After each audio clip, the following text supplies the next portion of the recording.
Kill every last one of you. The next time these fall, they're not going back in. Sinners. Sinners. Sinners. Sinners. Sinners. Sinners. Sinners. It's a haunting story about blood. Did you know Sinners is based on a true story? It has something deeper to say if you're reading between the lines. Coogler is examining and probing real societal issues. It's horror, yes, but layered. The main message is the music. Coogler manifested the 7 deadly sins in 7 of his characters on screen. They're right there in plain sight. It's about the rejection of Christianity and the acceptance of traditional ancestral worship. It's a very diabolical film. I liked Sinners. I didn't love it. I didn't hate it. I just liked it. I think it was a very successful film. You watching this should know this, but if you don't, Sinners is a horror period piece set over the course of one day in 1932 Mississippi Delta. It was directed by Black Panther and Creed's Ryan Coogler. The film follows twins Smoke and Stack as they return to their hometown to open up a juke joint with the blood money that they earned from working with the mafia in Chicago for the past couple years. I'm not really sure, because they also fought in the army. They were gone for 7 years, that I do know. They buy a sawmill from a racist white guy called Hogwood to use as the building for their club. They gather friends and family to help open shop and start on their mission to have one of the best of hopefully many nights of their lives. This movie features some of the most refreshing imagery of Black characters living in this time period that I've ever seen personally. I've been so starved for good period pieces where Black people are expressing joy, harnessing power. And not to say that struggle should be ignored, it can't be when talking about this era in the United States, but it wasn't the main focus. This is literally a movie about people of color setting up a club and the white vampires that ruin it. All well played out in a cool Western style setting. So fun. It looked beautiful, and the performances were more than outstanding. I love it. I love being around when cool movies like this are coming out before the slew of copycats follow. But with all of this beauty and innovation, it didn't really have a strong message, or didn't have anything specific to say, which becomes very obvious as we ramp up to its rushed climax and lackluster conclusion. Take this critique with a grain of salt, as I definitely have to watch it again because the Mississippi accents were so strong that I got maybe like 80% of what was said. Sinners starts out perfect. Each character's introduction is incredibly clear, plot-driven, and they're also just really, really cool. We have the twins, both played by Michael B. Jordan, called Smoke and Stack. Smoke is a thoughtful and ruthless man who prefers his actions to speak louder than his words. Stack, on the other hand, is gregarious, amiable, and like his brother not to be messed with. Mary, who is played by Haley Steinfeld, is the daughter of the woman who took in Smoke and Stack after their mother died. Annie, who is Smoke's lover, is a spiritual medicine practitioner and the mother of Smoke's baby who died at childhood. Sammy, also known as Preacher Boy, is the twins' younger cousin on their uncle's side, the pastor, Jedediah. Sammy is a very talented budding blues guitarist, though Jedediah disapproves of his son's fixation on what he calls the devil's music. Delta Slim is an older blues musician with a fondness for alcohol. He's hired as a pianist for the club. And Cornbread, who still works on the fields, is hired by the Smokestack twins as a bouncer for the juke. Perline is a not-so-happily married woman and talented singer who Sammy takes a liking to. She's brought on to sing at the juke alongside Delta Slim and Sammy. And then there's Bo and Grace Chow, who are a Chinese-American couple who run two different grocery stores.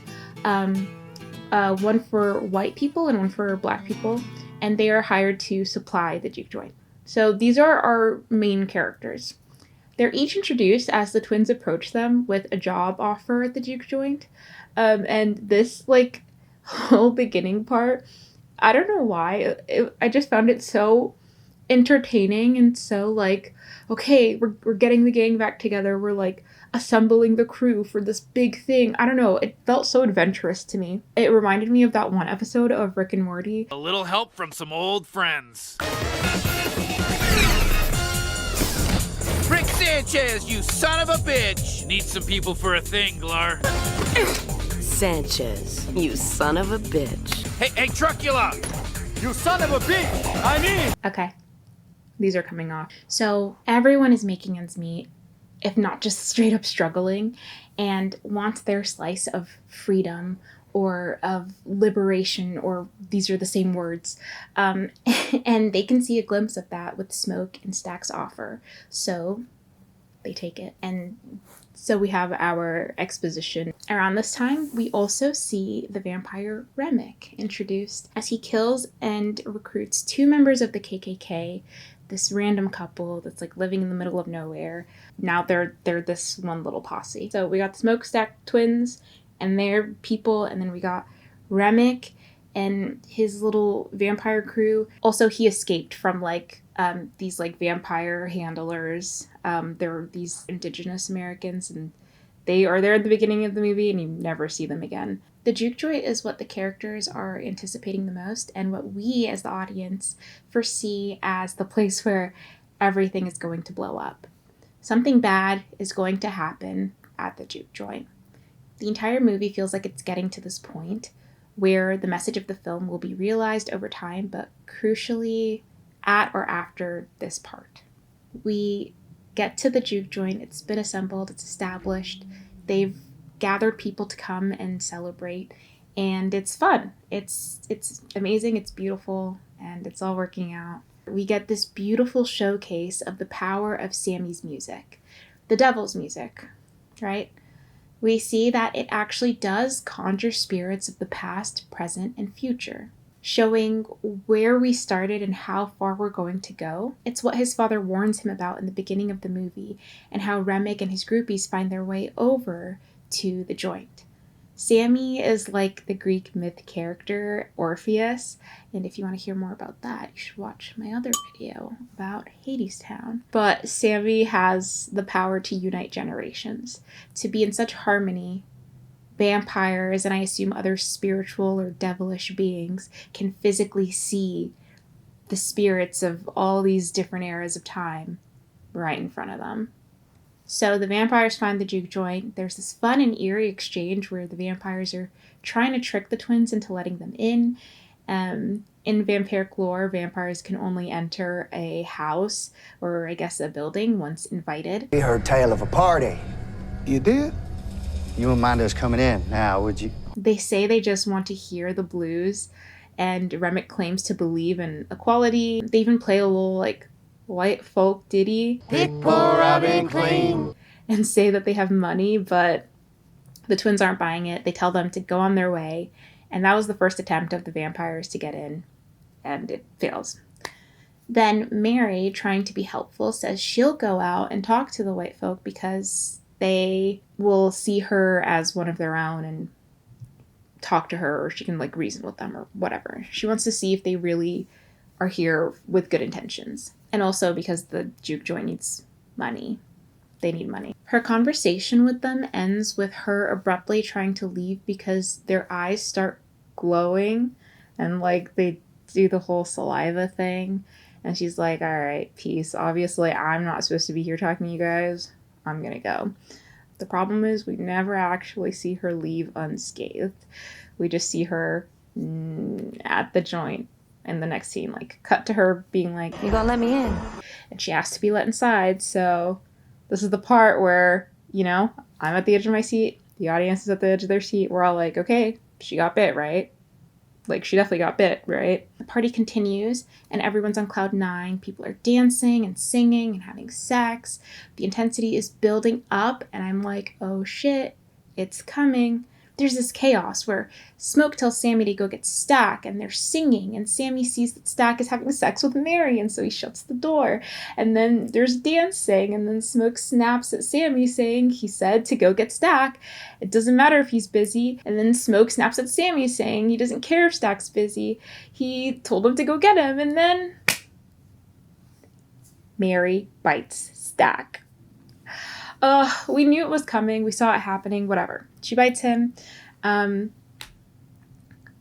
Smoke, like, shoots her dead, but I guess she's already dead. So it doesn't really have any effect on her. And then she says her iconic line, "We're gonna kill every last one of you," or whatever it is, and runs off. And something about my girl Mary, she can run. She is never not running. The second she turns into a vampire, she is never not running.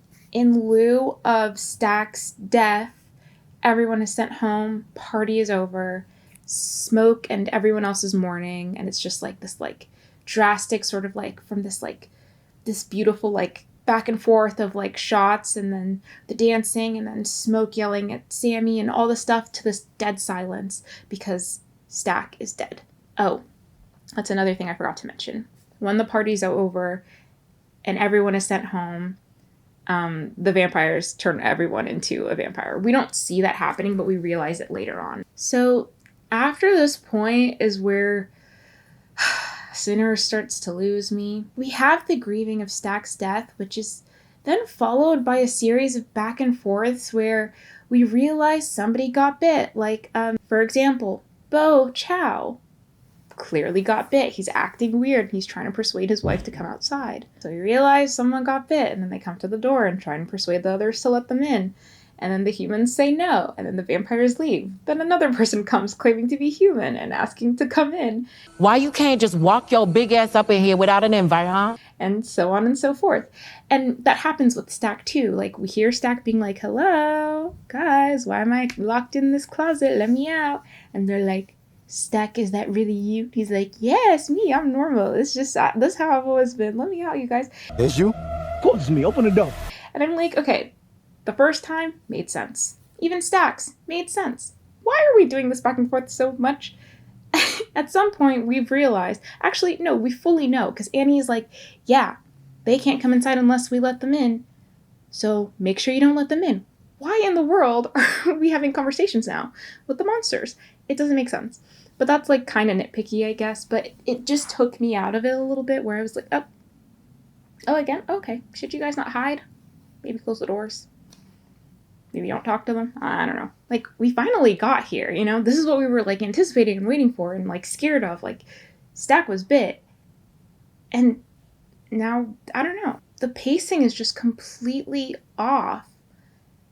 Where is the sense of urgency? Where is, like, you can't go, like, up, down, up, down, up. From this point forward, it turns into this play of horror tropes where we get a rundown of how to defeat the vampires from Annie, which isn't a terrible thing, I guess, and shots of them creating all of the weapons needed to fight them. The only sense of urgency is enacted with Grace Chow, and it makes no sense, which I know this is what everyone's talking about, what everyone's really upset about, but I had to bring it up. It's so frustrating. Remick tells Grace that if she doesn't go outside, he'll turn her daughter into a vampire. So what does she do? She invites them all in. She says, "Come on in. Come on in. Come on in." I'm not sure what she thought would come out of this. She dies. Annie dies. Slim dies. Perlene dies. Those exchanges took so long, and now we're at the confrontation. They mostly lose to the vampires, obviously, because they were outnumbered. Smoke and Sammy have a final confrontation with Remick, where he and all the vamps he created are eventually killed at sunrise, and all of the nuance of the film disappears for me in these moments. After this, Smoke gives Sammy the truck and tells him to run away. Hogwood comes back in an attempt to lynch all of the people at the juke joint, or what he thought would be all of the people at the juke joint. And we, like, I believe Smoke finds out of this plan through Remick before he kills him. So they know Hogwood is coming. Smoke lies in wait and kills all of them himself. Not before he gets shot in the stomach and sees Annie with their baby waiting for him on the other side. It feels random and kitschy. When we talk about films and messages, you have to look at it kind of like an essay where there's a thesis and everything that comes after the established thesis is supporting the thesis. And The film sets up maybe a couple things to be kind of like what its main message is or what it's really trying to say, and just shoots off in all these other different directions. It's not supporting anything. So when we get to that final end where we see Smoke looking at Annie, to me, I didn't feel very much of anything. I felt annoyance is what I felt.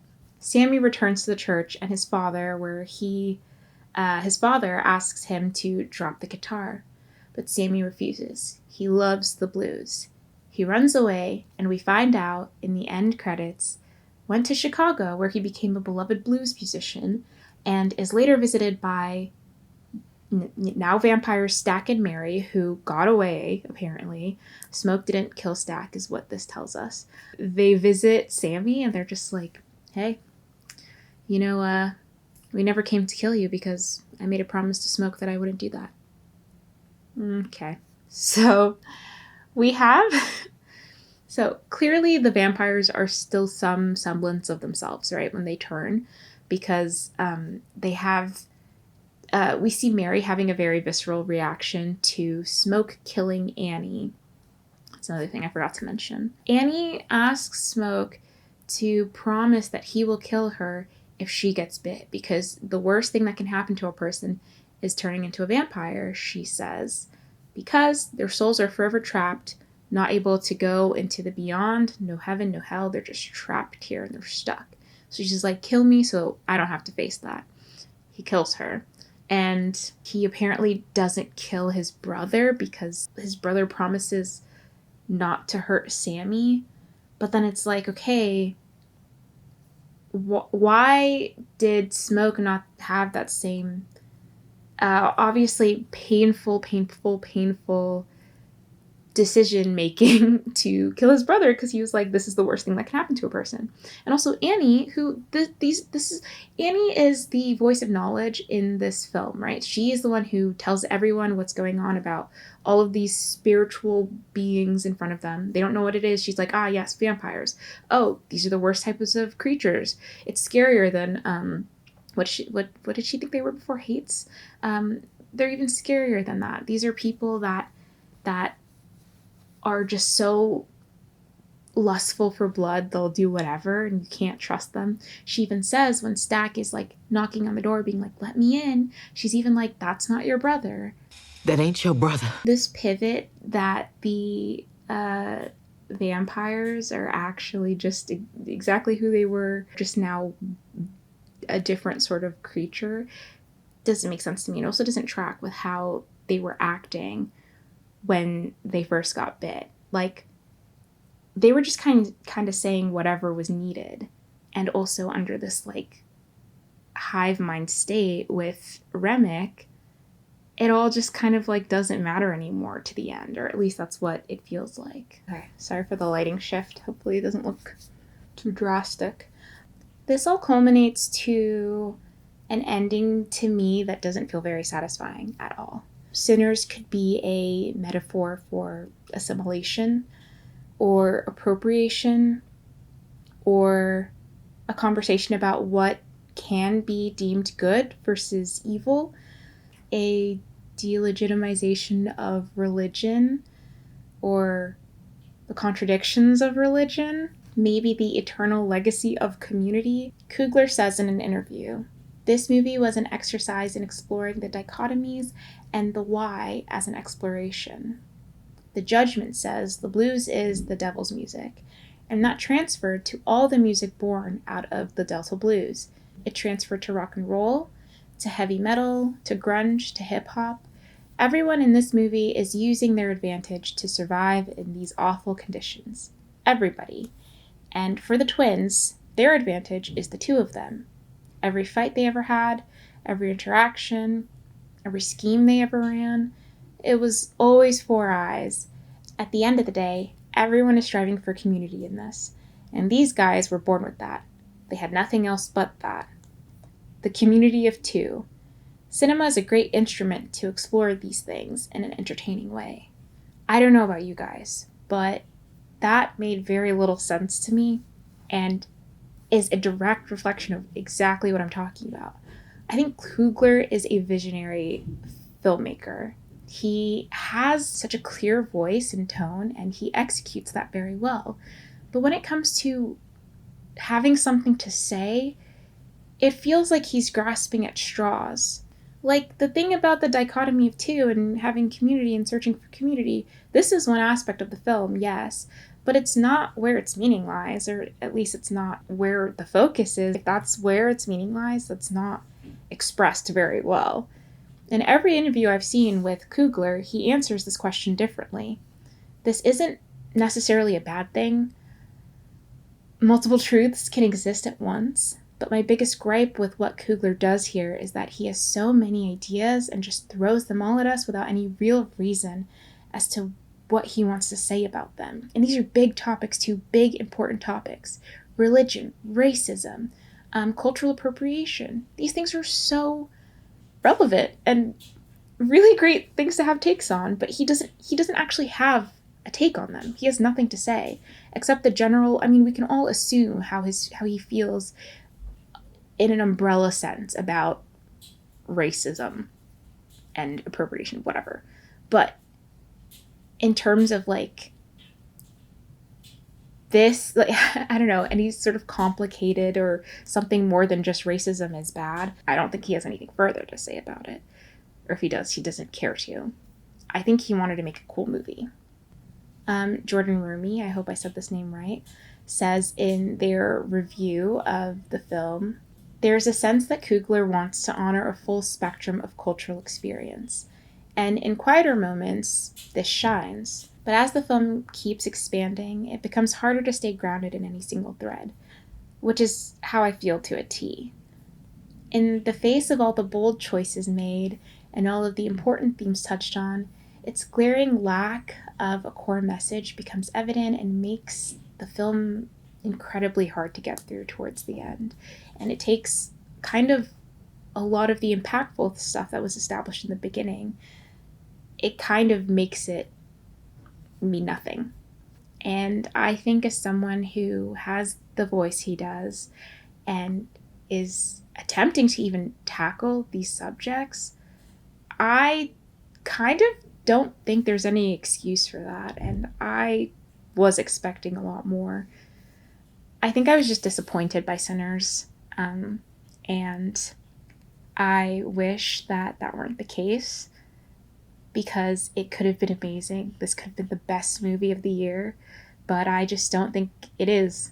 I was expecting more, and I think Coogler is too good of a filmmaker to kind of not wrap up this beautifully crafted film with a well thought out point or a through line, just something to say. You have a voice, he has a voice,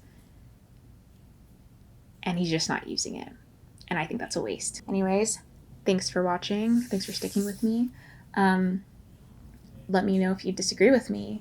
Let me know if there's things I just completely missed, because again, those accents were thick. Yeah, I love hearing other people's opinions. Fight with me. Fight with me. Thanks for watching. Bye.